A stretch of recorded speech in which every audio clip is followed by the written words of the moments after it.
Assalamualaikum warahmatullahi wabarakatuh. Halo teman-teman semuanya, bertemu lagi di channel ini ya, tentunya di channel kesayangan teman-teman. Oke, kali ini kita akan membahas bagaimana sih cara solusinya agar bisa membuka portal LTMPT ya, yang pada saat ini error ya teman-teman.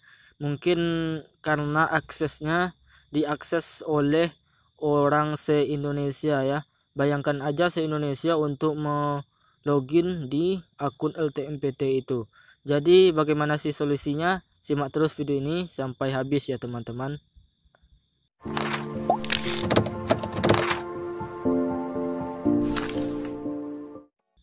Oke teman-teman, yang pertama kita cek dulu ya, kita coba di Chrome, kita buka. Apakah dia bisa diakses sekarang, yaitu sekarang besok penutupannya teman-teman. Oke. Kita tulis di sini portal LTMPT dan jangan lupa di sini ditulis ya portal MPT. Nah, di sini ini kok portal Untri. Portal LTMPT ya. Salah tulis. LTMPT. Oke. Nah, setelah itu kita buka aja portalnya, kita tekan yang paling atas biasanya. Nah, di sini service unavailable. Jadi server tidak bisa menghandle permintaan kita ya. Handle this request. Gak bisa karena sibuk sekali mungkin servernya pada hari ini, yaitu pada jam 22 masih nggak bisa diakses. Ini nggak bisa diakses dari tadi pagi lagi teman-teman. Mungkin memang jam sibuknya teman-teman. Nah, solusi yang dari saya, yang pertama teman-teman coba ganti dari masuknya dari laptop atau dari komputer teman-teman.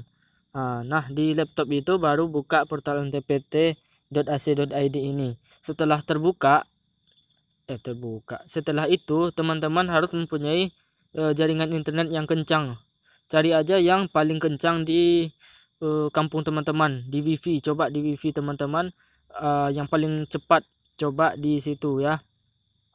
Setelah itu, setelah di laptop dan memakai jaringan terkuat, teman-teman harus jika belum juga bisa, teman-teman bisa memakai jam yang tidak sibuk seperti jam-jam 12 nanti, jam 1 atau jam subuh ya.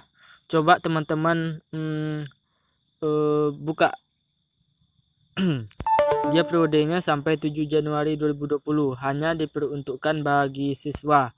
Nah, dia teman-teman harus bagi siswa yang akan tahun ini lulus ya. Oke, sebelum registrasi akun harus sudah membaca alur registrasi. Nah, teman-teman harus buka dulu alur registrasinya kayak mana ya. Lihat di sini juga ada. Nah, teman-teman jika belum juga bisa membukanya, silakan di jam-jam yang kurang sibuk ya teman-teman. Nah, jika ada pertanyaan langsung aja ditanyakan di komen di bawah ya. Nah, teman-teman, nah ini untuk yang teman-teman baca-baca aja surat edaran ini dan pahami ya teman-teman. Setelah itu teman-teman akses lagi, coba nanti jam-jam tertentu ya, kalau memang nggak bisa pada jam sekarang ini, karena memang hari ini cukup sibuk ya. Dan jika lain kali teman-teman ada pendaftaran kayak gini, silahkan mendaftarnya di paling awal. Bahkan jika pertama hari itu dibuka, teman-teman harus langsung mendaftarkan diri di situs tersebut. Jangan menunggu seperti ini ya. Jadi agak susah kalau sudah terakhir ini kayak gini ya teman-teman. Oke, itu saja dari saya pada video kali ini. Jika ada pertanyaan silahkan di komen di bawah ya teman-teman. Dan sampai jumpa di video berikutnya. Jangan lupa untuk di subscribe, like, komen, dan share juga. Dan notifnya juga biar jika ada updatean saya langsung masuk ke teman-teman. Nah, di sini juga nanti saya akan share bagaimana sih cara mendapatkan bidik misi, KIP dan sebagainya beasiswanya ya teman-teman. Dan juga banyak info-info yang akan saya share di channel YouTube ini. Jadi tidak ada ruginya teman-teman untuk mensubscribe channel ini tentunya. Oke, sampai jumpa di video berikutnya. Wassalamualaikum warahmatullahi wabarakatuh. Semoga sukses teman-temanku semuanya.